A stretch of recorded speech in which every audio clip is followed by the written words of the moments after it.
Hi అండి. అందరికీ నమస్కారం. Welcome to my channel. ఈ వీడియోలో ఏపీ ప్రభుత్వ సర్వీస్ మరియు ఫ్యామిలీ పెన్షనర్లకు అతి ముఖ్య గమనిక, లేదంటే లక్షల్లో నష్టమే. దీనికి సంబంధించిన పూర్తి తాజా సమాచారాన్ని వీడియోలో తెలుసుకుందాము. వీడియోని ఎక్కడే గానీ స్కిప్ చేయకుండా ఎండ్ వరకు చూసేయండి. అప్పుడే ఇన్ఫర్మేషన్ పూర్తిగా అర్థమవుతుంది. అలాగే వీడియో చూస్తున్న ప్రతి ఒక్కరు వీడియోకైతే లైక్ చేయండి ఫ్రెండ్స్. ఈ వీడియోని తోటి ఉద్యోగ పెన్షన్ మిత్రులతో షేర్ చేయండి. కొత్తగా మన ఛానల్ చూస్తున్నవారు ఇంకా ఎవరైనా సబ్స్క్రైబ్ చేసుకోకుంటే వెంటనే మన ఛానల్‌ని సబ్స్క్రైబ్ చేసుకోండి. దీని ద్వారా నేను చేసే లేటెస్ట్ వీడియోస్ అన్నీ మీ వరకు రీచ్ అవుతాయి. ఇంకా ఆలస్యం చేయకుండా వివరాల్లోకైతే వెళ్ళిపోదాము.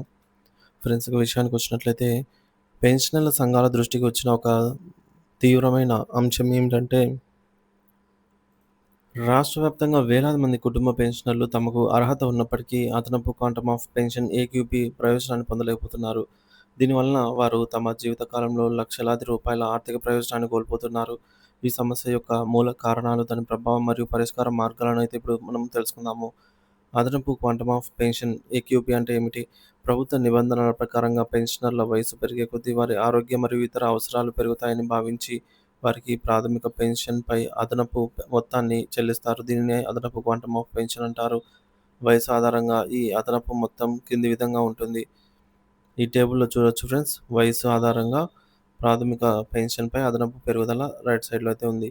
70 ఏళ్లు దాటిన వారికి 7%, 75 ఏళ్లు దాటిన వారికి 12%, 80 ఏళ్లు దాటిన వారికి 20%, 85 ఏళ్లు దాటిన వారికి 25%, 90 ఏళ్లు దాటిన వారికి 30%, 95 ఏళ్ల నుంచి 95 ఏళ్లు దాటిన వారికి 35%, 100 సంవత్సరాలు దాటిన వారికి 50% అదనంగా అయితే పెన్షన్‌ను మంజూరు చేస్తారు. మరి ఈ అదనపు పెన్షన్‌పై కూడా వర్తించే కరువు భత్యం చెల్లించబడుతుంది. సమస్య ఎక్కడ ఉంది? ప్రధాన కారణాలు చూసుకున్నట్లయితే, గణాంకాల ప్రకారంగా చాలామంది కుటుంబ పెన్షనర్లు, ముఖ్యంగా మహిళలు ఈ ప్రయోజనాన్ని పొందడం లేదు. దీనికి గల ప్రధాన కారణాలు చూసుకున్నట్లయితే, పుట్టిన తేదీ, డేట్ ఆఫ్ బర్త్ నమోదు కాకపోవడము. చాలా సందర్భాల్లో కుటుంబ పెన్షనర్ యొక్క పుట్టిన తేదీ పెన్షన్ పేమెంట్ ఆర్డర్ పీపీఓలో లేదా ట్రెజరీ రికార్డులో సరిగ్గా నమోదు కాలేదు. ఇది చాలా పాత కేసులలో, ముఖ్యంగా ఆధార్ కార్డులు తప్పనిసరి కాకముందు 2010కి ముందు జరిగిన పొరపాటు. సో, అప్పట్లో ఆధార్ కార్డులు లేవు కాబట్టి డేట్ ఆఫ్ బర్త్ కూడా సరిగ్గా వేసేవారు కాదు. ఏదో ఒక ఇయర్ ఒకటి వేసేవారు. వేసినా కూడా ఎగ్జాక్ట్ డేట్ ఆఫ్ బర్త్ అనేది ఆహ్, నిర్ధారించలేదు. కొంతమందికి డేట్ ఆఫ్ బర్త్ ప్లేస్‌లో బ్లాంక్‌గా అయితే వదిలేసిన దాఖలాలు కూడా ఉన్నాయన్నమాట. మరి ఆటోమేటిక్ ప్రక్రియలో ఎలా ఇటువంటివన్నీ కూడా ఫెయిల్ అవుతాయన్నమాట. అంటే పెన్షనర్ యొక్క వయసు 70, 75, 80 సంవత్సరాలు దాటినప్పుడు ఈ అదనపు పెన్షన్ ఆటోమేటిక్‌గా మంజూరు కావాలి. కానీ రికార్డులో పుట్టిన తేదీ లేకపోవడం వల్ల ఈ ప్రక్రియ జరగడం లేదు. అవగాహన లోపం. చాలామంది కుటుంబ పెన్షనర్లకు తమకు ఇలాంటి అదనపు పెన్షన్ వస్తుందనే విషయమే తెలీదు. పిల్లల నిర్లక్ష్యం లేదా అవగాహన లేమి. పెన్షనర్ల పిల్లలు ఉద్యోగరీత్యా దూర ప్రాంతాల్లో నివసించడం లేదా ఈ విషయంపై వారికి సరైన అవగాహన లేకపోవడంతో వారు దీన్ని పట్టించుకోవడం లేదు. అధికారుల ఉదాసీనత. సబ్ ట్రెజరీ కార్యాలయం అధికారులు పని భారం అవుతుందనే కారణంతో పుట్టిన తేదీ నమోదు ప్రక్రియను ప్రోత్సహించడం లేదని, లేదా పెన్షనర్లకు సరైన మార్గదర్శకత్వం ఇవ్వడం లేదని ఆరోపణలున్నాయి. వాస్తవానికి నిబంధనల ప్రకారంగా కుటుంబ పెన్షన్ మంజూరు చేసేటప్పుడు సరైన పుట్టిన తేదీ ధృవపత్రాలు స్వీకరించి నమోదు చేయాలి. ఆర్థిక నష్టం ఎలా ఉంటుందంటే, ఒక ఉదాహరణకు పరిశీలిద్దాం ఫ్రెండ్స్. ఒక కుటుంబ పెన్షనర్ ప్రాథమిక పెన్షన్ నెలకు రూ. 10,000 అనుకుందాము. 70 సంవత్సరాలు నిండినప్పుడు వారికి 12% అదనపు పెన్షన్ రావాలి. అంటే ప్రతి నెల రూ. 1,200 అదనం. సంవత్సరానికి 14,400. దీనిపై డీఆర్ అనేది అదనం. అంటే 10,000 బేసిక్ పెన్షన్ వారికే ఇంత 14,400 అనేది బేసిక్ పెన్షన్ పైన రావాల్సి ఉంటుంది అదనంగా. అదే 20,000 వారికైతే 28,000 అలాగే 30,000 వారికి, ఆ విధంగా చూసుకుంటే లక్షల్లో నష్టమైతే ఉంటుంది.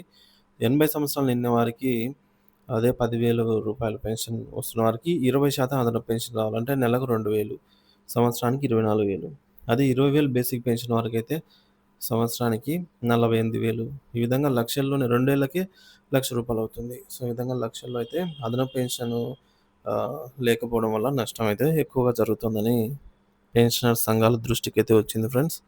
చాలామంది కుటుంబ పెన్షనర్స్ ఇంకా వారికి అదనపు పెన్షన్ వస్తుందనే విషయం కూడా తెలియకుండా అయితే ఉంటున్నారనమాట.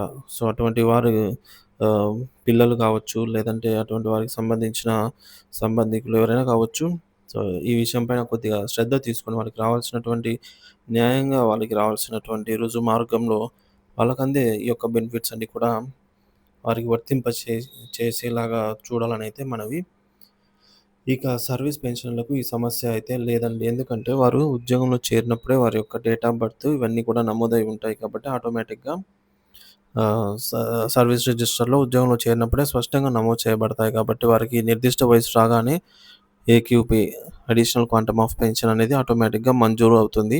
కానీ కుటుంబ పెన్షన్‌ల విషయంలో వారి వివరాలు సరిగ్గా నమోదు కాకపోవడం వల్లే ఈ సమస్య అనేది తలెత్తుతుంది.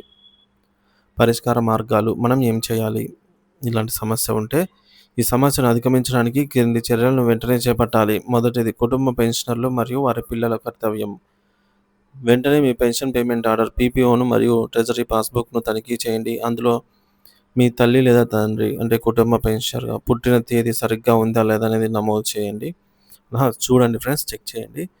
నమోదు కాకపోయి ఉంటే వెంటనే మీ సంబంధిత ఆధార్ కార్డ్ గానీ, పాన్ కార్డ్ గానీ, ఓటర్ ఐడీ గానీ ఏదో ఒక ప్రభుత్వ గుర్తింపు పొందిన డేట్ ఆఫ్ బర్త్ ధృవీకరణ పత్రంతో సంబంధిత సబ్ ట్రెజరీ కార్యాలయాన్ని ఎస్టీఓను సంప్రదించండి. అవసరమైన దరఖాస్తు ఫామ్ నింపి పత్రాలను జతపరిచి పుట్టిన తేదీని రికార్డులలో నమోదు చేయమని కోరండి. పెన్షనర్ల సంఘాల పాత్ర స్థానిక మరియు రాష్ట్ర స్థాయి పెన్షనర్ల సంఘాలు ఈ విషయంపై ఒక ప్రత్యేక స్పెషల్ డ్రైవ్ నిర్వహించాలి. వారి పరిధిలోని కుటుంబ పెన్షన్ల జాబితాను సేకరించి ఎవరెవరికి అడిషనల్ క్వాంటమ్ ఆఫ్ పెన్షన్ రాలేదో గుర్తించాలి. బాధితులకు అవగాహన కల్పించి దరఖాస్తు ప్రక్రియలో సహాయపడాలి. ఈ సమస్య తీవ్రతను director of treasuries and accounts (డీటీఏ) దృష్టికి తీసుకెళ్లి రాష్ట్రంలోని అన్ని ట్రెజరీలకు స్పష్టమైన ఆదేశాలు జారీ చేయాలని అయితే ఒత్తిడి తేవాలి. ప్రభుత్వం మరియు అధికారుల బాధ్యత డీటీఏ అమరావతి వారు తక్షణమే జోక్యం చేసుకుని పుట్టిన తేదీ లేని కుటుంబ పెన్షన్ల వివరాలను సరిచేయడానికి ఒక ప్రత్యేక కార్యక్రమాన్ని చేపట్టాలని అన్ని ఎస్టీఓ లేదా డీటీఓలకు ఉత్తర్వులు జారీ చేయాలి. టెక్నాలజీని ఉపయోగించి అర్హులైన పెన్షనర్లను గుర్తించి వారికి తెలియజేసి వారి సమస్యనైతే పరిష్కరించాలి. వృద్ధాప్యంలో ఉన్న కుటుంబ పెన్షనర్లు తమ హక్కు అయినటువంటి అదనపు పెన్షన్‌ను పొందలేకపోవడం అత్యంత విచారకరం. ఇది కేవలం డబ్బుకు సంబంధించిన విషయం కాదు. వారి ఆత్మగౌరవానికి సంబంధించింది కాబట్టి పెన్షనర్ల పిల్లలు, పెన్షనర్ల సంఘాలు మరియు అధికారులు అందరూ సమన్వయంతో పనిచేసి ఈ సమస్యను త్వరితగతిన పరిష్కరించి అర్హత ఉన్న ప్రతి ఒక్క పెన్షనర్‌కు సర్వీస్ పెన్షన్ కావచ్చు, ఫ్యామిలీ పెన్షన్ కావచ్చు, వీరికి అదనపు క్వాంటమ్ పెన్షన్ అందేలాగా న్యాయం జరిగేలా చూడాలనైతే ఆశిస్తున్నాము. ఈ ముఖ్యమైన విలువైన సమాచారాన్ని మీకు తెలిసిన ప్రతి ఒక్క పెన్షనర్ కుటుంబానికి చేరేలాగా ఈ వీడియోనైతే మీతోటి పెన్షనర్‌తో గాని, ఫ్యామిలీ మిత్రులతో షేర్ చేయండి. Thank you for watching this video.